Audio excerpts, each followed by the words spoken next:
Hi hello ನಮಸ್ತೆ, welcome back to S K cooking channel. ನಾನಿವತ್ತು ತೋರಿಸ್ತಾ ಇರೋದು ಸಿಂಪಲ್ ಆಗಿರ್ತಕ್ಕಂಥ ಬದನೆಕಾಯಿ ಚಟ್ನಿ. ಕೆಲವೇ ಇಂಗ್ರೀಡಿಯೆಂಟ್ಸ್ ಬಳಸ್ಬಿಟ್ಟು ಮಾಡ್ಬೋದು ಈ ಚಟ್ನಿನ. ಹೇಗೆ ಮಾಡೋದಂತ ನೋಡೋಣ. ನೋಡೋದಕ್ಕಿಂತ ಮುಂಚೆ ಯಾರಾದರೂ ನನ್ನ ಚಾನಲ್ ಸಬ್ಸ್ಕ್ರೈಬ್ ಮಾಡದೆ ನೋಡ್ತಾ ಇದ್ದರೆ ಪ್ಲೀಸ್ ಸಬ್ಸ್ಕ್ರೈಬ್ ಮಾಡ್ಕೊಳ್ಳಿ, ಹಾಗೆ ಒಂದು ಲೈಕ್ ಮಾಡಿ.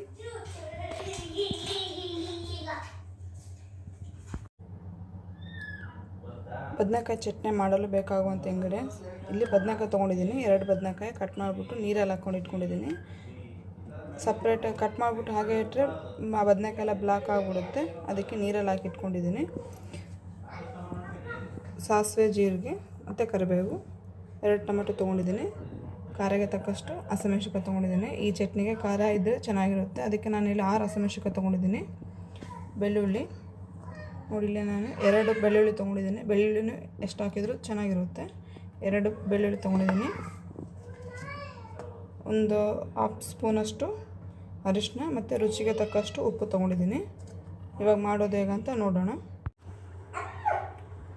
ಆಯಿಲ್ ಹೀಟ್ ಆಗ್ತಿದ್ದಂಗೆ ಸಾಸಿವೆ, ಜೀರಿಗೆ, ಕರಿಬೇವು ಹಾಕ್ಕೊಳ್ಳೋಣ.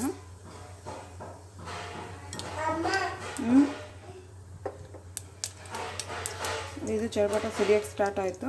ಇವಾಗ ಇದಕ್ಕೆ ಹಸಿಮೆಣಸಿನ್ಕಾಯಿ ಹಾಕ್ಕೊಳ್ಳೋಣ.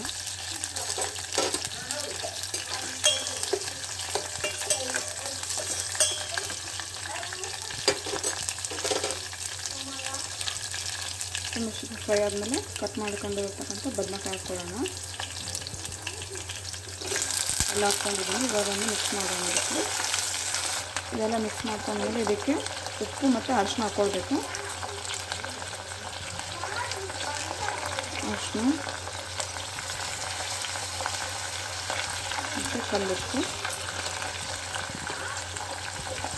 ಅರಿಶಿನ ಉಪ್ಪು ಹಾಕ್ಕೊಳ್ಳೋದ್ರಿಂದ ಬದನೆಕಾಯಿ, ಹಸಿಮೆಣಸಿನ್ಕಾಯಿ ಬೇಗ ಸಾಫ್ಟ್ ಆಗುತ್ತೆ. ನೋಡಿ, ಇದೆಲ್ಲ ಮಿಕ್ಸ್ ಮಾಡ್ಕೊಂಡಿದ್ದೀನಿ. ಇದನ್ನು ಇವಾಗ ಪ್ಲೇಟ್ ಮುಚ್ಚಿಬಿಟ್ಟು ಕ್ಲೋಸ್ ಮಾಡಿಡೋಣ. ಬದನೆಕಾಯಿ ಎಲ್ಲ ನೀರು ಬಿಟ್ಕೊಳ್ಳುತ್ತೆ, ಬದನೆಕಾಯಿ ಬೇಗ ಸಾಫ್ಟ್ ಆಗುತ್ತೆ. ನೋಡಿ, ಇದು ಇವಾಗ ಸಾಫ್ಟ್ ಆಗಿದೆ, ಅರ್ಧ ಸಾಫ್ಟ್ ಆಗಿದೆ. ಇದಕ್ಕೆ ಇವಾಗ ಟೊಮೆಟೊ ಮತ್ತು ಬೆಳ್ಳುಳ್ಳಿ ಹಾಕ್ಕೊಳ್ಳೋಣ.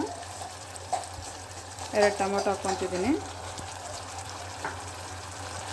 ಬೆಳ್ಳುಳ್ಳಿ ಇದಕ್ಕೆ ಇವಾಗ ಅದನ್ನು ಚೆನ್ನಾಗಿ ಮಿಕ್ಸ್ ಮಾಡ್ಕೋಬೇಕು. ಇವಾಗ ಇದನ್ನೆಲ್ಲ ಮಿಕ್ಸ್ ಮಾಡ್ಕೊಂಡಿದ್ದೀನಿ. ಮತ್ತೆ ಕ್ಲೋಸ್ ಮಾಡಿಡೋಣ. ಟೊಮೆಟೊ ಎಲ್ಲ ಫುಲ್ ಸಾಫ್ಟ್ ಆಗಬೇಕು. ಅದು ಸಾಫ್ಟ್ ಆದಮೇಲೆ ನೀವು ನೀರು ಹಾಕ್ಕೋಬೇಕು. ಕ್ಲೋಸ್ ಮಾಡಿಬಿಡೋಣ. ಇವಾಗ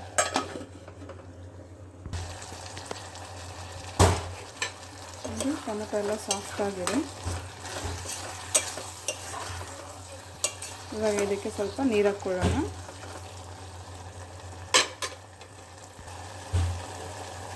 ನಲ್ಲಿ ಈ ಗ್ಲಾಸಿಗೆ ನೋಡಿ ಅರ್ಧ ಗ್ಲಾಸಷ್ಟು ನೀರು ಹಾಕ್ಕೊತಾ ಇದ್ದೀನಿ.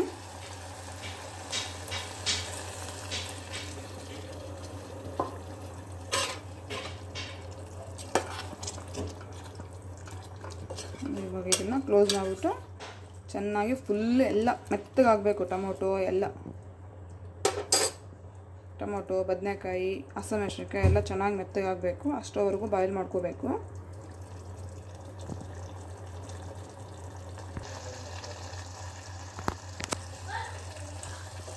ಇನ್ನು ಇದೆಲ್ಲ ಫುಲ್ ಮೆತ್ತಗಾಗಿದೆ. ಇವಾಗ ಇದನ್ನು ಸ್ಮ್ಯಾಶ್ ಮಾಡ್ಕೋಬೇಕು. ಸ್ಮ್ಯಾಶ್ ಮಾಡ್ಕೊಳ್ಳೋಣ.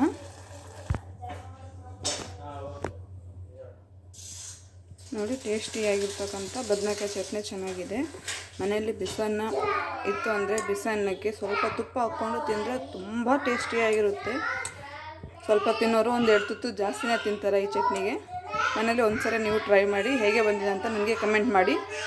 ಹಾಗೆ ಪ್ಲೀಸ್ ಯಾರಾದರೂ ಸಬ್ಸ್ಕ್ರೈಬ್ ಮಾಡದೆ ನೋಡ್ತಾ ಇದ್ದರೆ ಪ್ಲೀಸ್ ಸಬ್ಸ್ಕ್ರೈಬ್ ಮಾಡಿಕೊಡಿ. ನನಗೂ ಇನ್ನು ಮುಂದೆ ಏನಾದರೂ ವೀಡಿಯೋಸ್ ಮಾಡೋದಕ್ಕೆ ಉತ್ಸಾಹ ಬರುತ್ತೆ. ಪ್ಲೀಸ್ ಸಬ್ಸ್ಕ್ರೈಬ್ ಮಾಡ್ಕೊಂಬಿಡಿ.